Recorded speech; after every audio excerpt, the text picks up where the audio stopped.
Hi, నా పేరు కుమార్. నేను మనిషి జీవితంలో ముఖ్యమైన విషయాలు చెప్తాను. వచ్చేవి పోయేవి మూడు.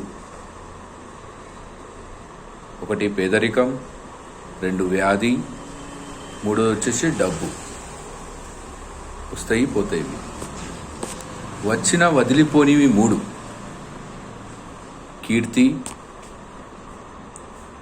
జ్ఞానం, విద్య.